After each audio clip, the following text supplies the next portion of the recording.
بسم الله الرحمن الرحيم نحمده ونصلي ونسلم على رسوله الكريم أما بعد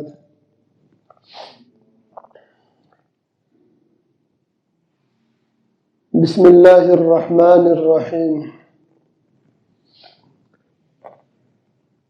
آج ہم بسم اللہ کی تفسیر شروع کرتے ہیں۔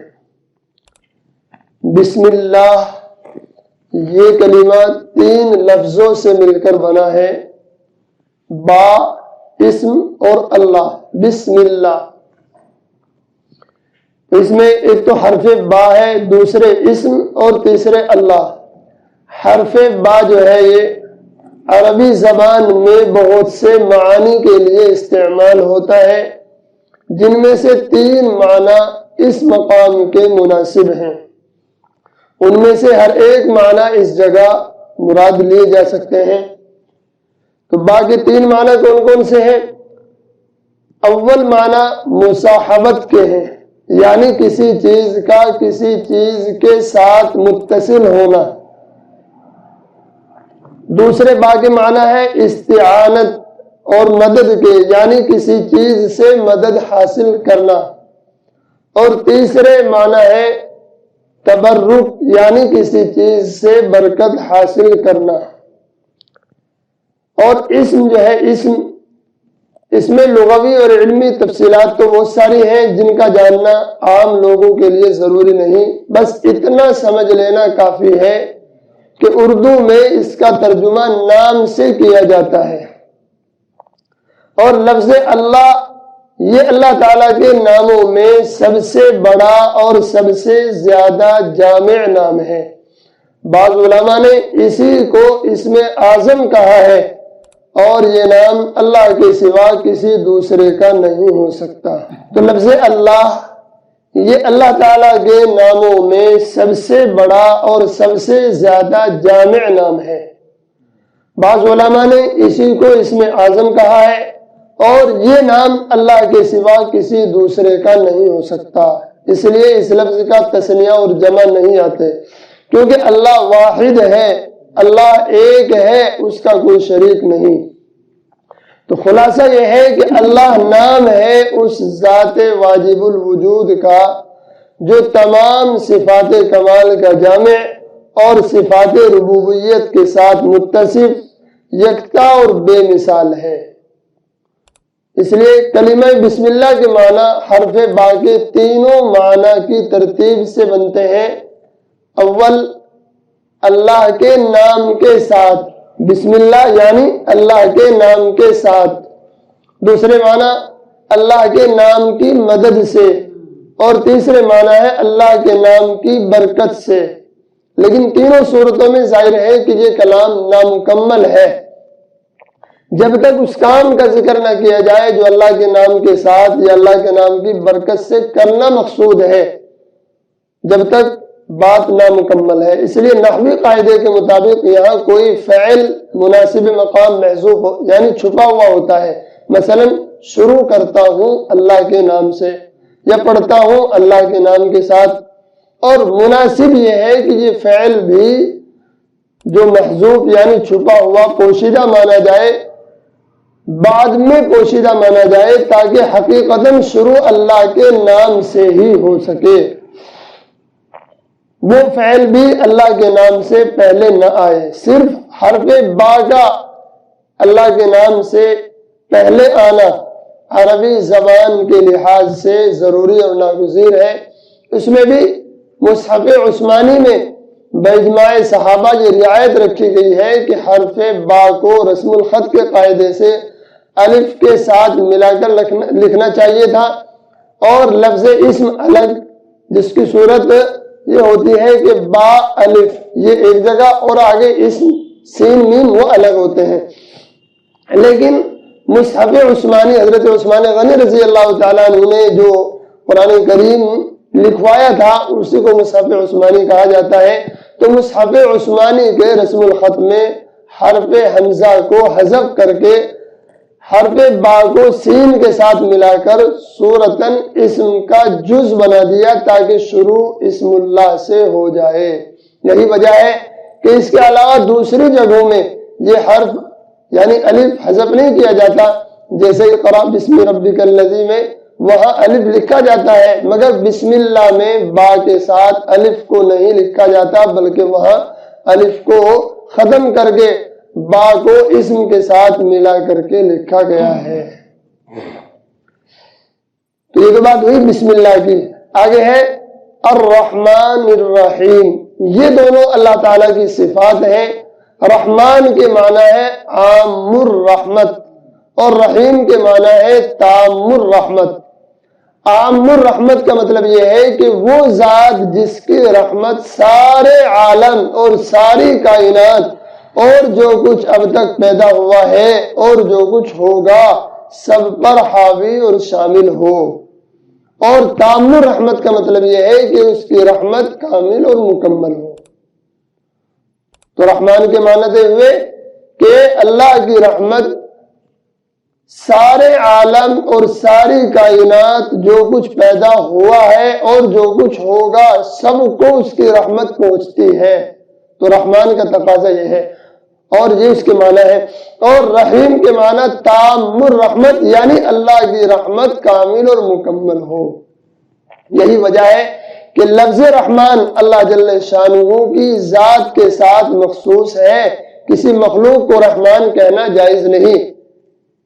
اس لیے اگر کسی کا نام عبد الرحمن ہے تو اس کو پورا نام عبد الرحمن ہی کہنا چاہیے، خالی رحمان کہہ کر کے کسی کو پکارنا یہ اللہ کے سوا درست نہیں ہے، کیونکہ اللہ تعالیٰ کے سوا کوئی بھی ایسا نہیں ہو سکتا جس کی رحمت سے عالم کی کوئی چیز خالی نہ رہے۔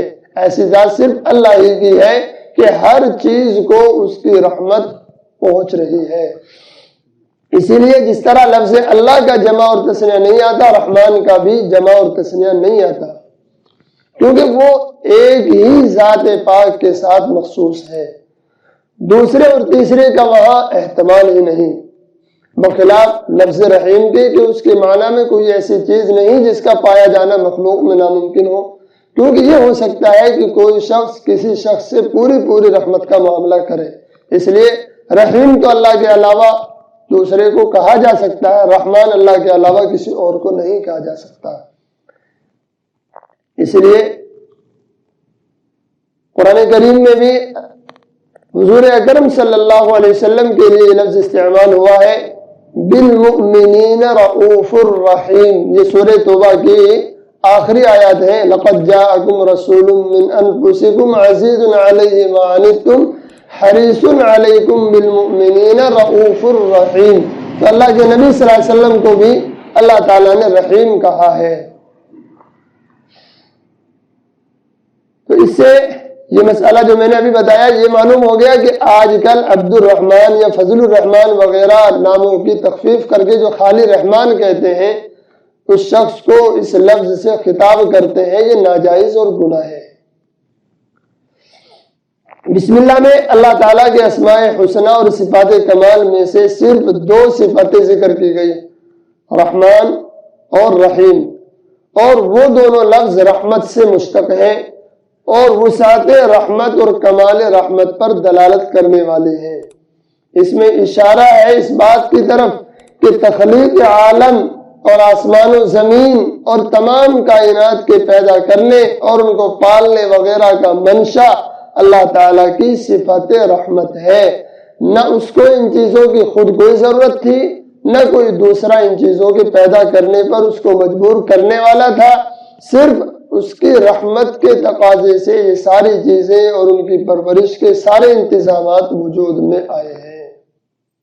تعوذ کہتے ہیں اعوذ باللہ من الشیطان الرجیم کو، یعنی اس سے پہلے بتایا گیا تھا کہ جب قرآن کریم کو شروع کیا جائے تو شروع میں اعوذ باللہ من الشیطان الرجیم پڑھا جائے۔ قرآن کریم میں اللہ تعالیٰ کا ارشاد ہے فَإِذَا قَرَأْتَ الْقُرْآنَ فَاسْتَعِذْ بِاللَّهِ مِنَ الشَّيْطَانِ الرَّجِيمِ، یعنی جب تم قرآن کی تلاوت کرو تو اللہ سے پناہ مانگو شیطان مردود کے شر سے۔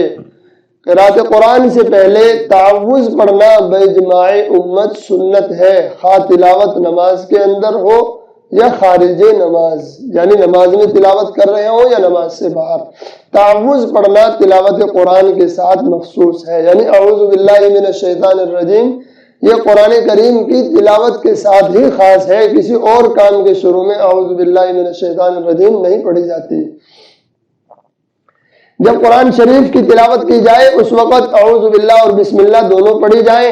درمیانے تلاوت میں جب ایک سورت ختم ہو کر دوسری سورت شروع ہو تو سورہ توبہ کے علاوہ ہر سورت کے شروع میں مکرر بسم اللہ پڑھی جائے، اعوذ باللہ نہ پڑھی جائے، اور سورہ توبہ اگر درمیانے تلاوت میں آ جائے تو اس پر بسم اللہ نہ پڑھے، اور اگر قرآن کی تلاوت سورہ توبہ ہی سے شروع کر رہا ہے تو اس کے شروع میں اعوذ باللہ اور بسم اللہ دونوں پڑھنے چاہیے۔ بسم اللہ الرحمن الرحیم قرآن مجید میں سورہ نمل میں آیت کا جز ہے اور ہر دو سورتوں کے درمیان مستقل آیت ہے، اس لیے اس کا احترام قرآن مجید ہی کی طرح واجب ہے، اس کو بے وضو ہاتھ لگانا جائز نہیں، اور جنابت یا حیض و نفاس کی حالت میں اس کو بطور تلاوت پڑھنا بھی پاک ہونے سے پہلے جائز نہیں۔ ویسے تو ہر کام کے شروع میں آدمی دعا کی نیت سے بسم اللہ پڑھنی چاہیے، لیکن ناپاکی کی حالت میں تلاوت کی نیت سے بسم اللہ نہ پڑھی جائے جب تک آدمی پاک نہ ہو جائے۔ پہلی رکعت کے شروع میں اعوذ باللہ کے بعد بسم اللہ پڑھنا یہ سنت ہے، البتہ اس میں اختلاف ہے کہ آواز سے پڑھے یا آہستہ۔ امام اعظم ابو حنیفہ اور بہت سے دوسرے ائمہ حضرات آہستہ پڑھنے کو ترجیح دیتے ہیں، یعنی امام کی بات ہے کہ امام جب قرات کرے تو ثنا کے بعد اعوذ باللہ پڑھے، اس کے بعد بسم اللہ، تو بسم اللہ زور سے پڑھنی چاہیے یا آہستہ؟ ہمارے امام صاحب امام اعظم ابو حنیفہ رحمۃ اللہ علیہ آہستہ پڑھنے کو ترجیح دیتے ہیں۔ پہلی رکعت کے بعد دوسری رکعتوں کے شروع میں بھی بسم اللہ پڑھنا چاہیے، اس کے مسنون ہونے پر سب کا اتفاق ہے، یعنی الحمد سے پہلے ہر رکعت کے شروع میں بسم اللہ پڑھنی چاہیے، اور بعض روایات میں ہر رکعت کے شروع میں بسم اللہ پڑھنے کو واجب کہا گیا ہے، یعنی سنت ہونے پر تو سب کا اتفاق ہے، لیکن بعض علماء نے اس کو ہر رکعت کے شروع میں واجب بھی کہا ہے۔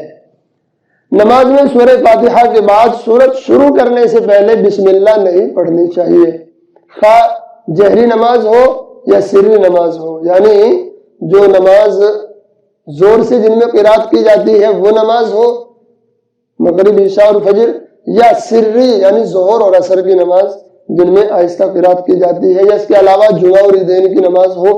تو بہرحال سورہ فاتحہ سے پہلے تو بسم اللہ پڑھی جائے، لیکن سورہ فاتحہ کے بعد جب سورت ملاتے ہیں ان دونوں کے درمیان میں، سورہ فاتحہ اور سورت کے درمیان میں بسم اللہ نہ پڑھی جائے، اور خلفائے راشدین سے حضور صلی اللہ علیہ وسلم اور خلفائے راشدین سے ثابت نہیں۔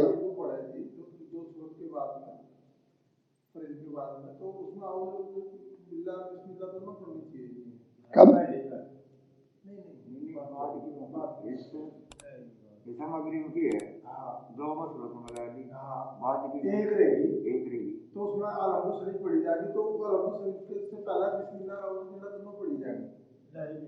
مطلب بات کون سے پوچھ رہے ہیں آپ؟ رکعت نکل گئی جس کی اس کی پوچھ رہے ہیں یا امام کی؟